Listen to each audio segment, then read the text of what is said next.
If you're just getting into cake decorating and want to learn how to pipe, this is a perfect place to start. I'll walk you through 11 basic piping techniques using these 4 piping tips. Once you learn these, you'll have a solid foundation to grow your piping skills with good technique and confidence. Let's get started. First up is the most basic technique, a French tip dollop. Hold your piping bag straight up and down and give yourself a little hover about a centimeter away from the practice sheet. Then hold still and squeeze to form the dollop, stop squeezing, and then lift up the bag. So you're gonna hover, squeeze, stop squeezing, and lift up. It's really important that while you're squeezing, you're holding that bag super still and you only lift up once you release pressure off the bag. This will give you a really clean and consistent dollop. Next is the rope.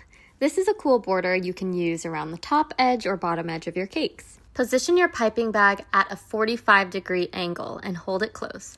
Then squeeze with continuous pressure while you make little circles with your wrist and move across the sheet, keeping the bag at that 45-degree angle the whole time. If you need to pause to readjust the grip on your bag, you can do so at the bottom, so then when you pick it back up, you cover up that break and it's like nothing ever happened. Also, it doesn't matter which direction you make your circles, but I prefer to circle towards me. Let's learn the famous shell border, popular on vintage cakes and all kinds of cakes really. This is a fundamental piping technique. Just like the last one, position your piping tip at a 45-degree angle. Squeeze to form a ball shape and then gradually release pressure off the bag as you swipe the tip towards vertical against the sheet. Reset your angle back to 45, squeeze and swipe. Again, we're gonna squeeze, form the ball, swipe and release pressure to create the tapered end. Make sure to pipe each shell right on top of the tapered end of the one before it so that they're all connected and it makes a nice continuous border. We're moving on now to the 1M star tip. This is one of the most popular piping tips out there. If you're becoming a cake decorator, you'll definitely get familiar with this one. Let's learn the Shimmy Dollop. With ribbony ruffles, it looks a bit like whipped cream out of a can. Hold the bag straight up and down with a little hover like before. Squeeze to create a base and then continue squeezing while you wiggle the piping tip back and forth just slightly to create those ruffles. Then stop squeezing and lift up the bag. These dollops look super cute on top of fully sprinkle covered cakes or celebration cakes in general. They just have a fun and playful vibe. Up next is a simple, classic swirl. Once again, hold the bag straight up and down right over the center of the swirl template. Squeeze continuously and trace a circle, bringing it back in towards the center, and then stop squeezing and lift up on the bag. Keep that centimeter hover as you go around about 1.5 rotations, so you have enough space for that swirl to build underneath your piping tip. Just like the Shimmy Dollop, this one is a really fun way to finish off cakes and also great for decorating cupcakes. The final technique for the 1M tip is the rose. Like the swirl, start in the center and squeeze. And as you squeeze, you're going to wrap around, spiral towards the outside, then release pressure off the bag and taper it off on the outside. So don't bring it back into the center, don't overlap anything. You want to see what's on the inside, all those folds that make it look like a blooming rose. Moving on to a smaller tip, this one's got similar ridges to our very first piping tip, but it has a smaller opening. And smaller tips require a little more control.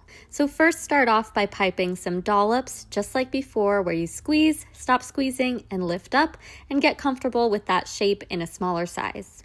Then try out the shell tip from before, but this time make it a double. For a double shell, just alternate the direction that you're piping the shell in back and forth with every other one. This creates almost a braided look. Now let's pipe the swirl. Same motion as the 1M tip swirl. Start in the center, swing it out to make a little circle, bring it back into the center, stop squeezing and lift up.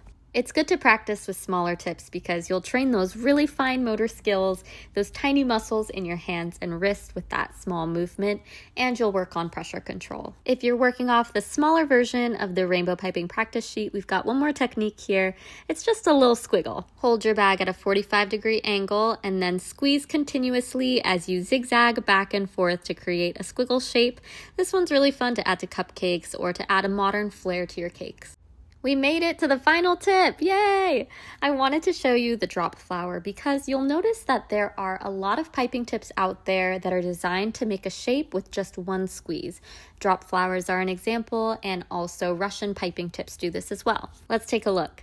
So for many of the other piping techniques, I told you to give yourself some space underneath the tip, but not for this one. You're gonna hold it super close to the practice sheet. Then when you squeeze, you'll notice that the frosting will twist slightly right underneath you and form a petal shape already. Then stop squeezing and lift up. Finally, you can use the same tip to make larger, star-like drop flowers just by holding and squeezing a little bit longer so those petals have time to grow. Use these little drop flowers as delicate little accents on your cake creations. You did it! Woohoo! I know that was a lot to learn, but just take it step by step and remember that practice makes progress. So don't give up. Piping is all about muscle memory, so the repetition is what's going to help you become successful. Remember, you can get this practice sheet and find more resources on our website, thesweetspotworkshops.com. I'll see you next time.